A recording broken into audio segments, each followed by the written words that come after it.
இன்றைக்கி நைட்டு டின்னருக்கு இட்லி தான் பண்ணியிருக்கேன். நல்லா சூடாக இருக்குது இட்லி.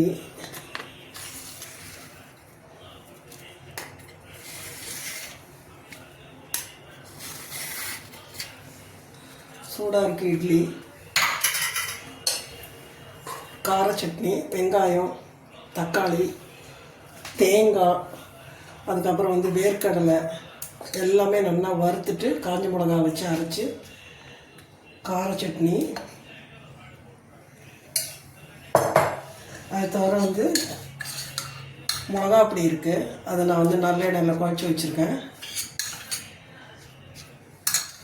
பூண்டு பொடியும் இருக்குது, வேணும்னா பூண்டு பொடியும் போட்டுக்கலான்னுட்டு எடுத்து வச்சுருக்கேன்.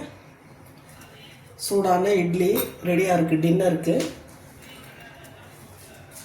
சட்னி எல்லாம் ரெடி.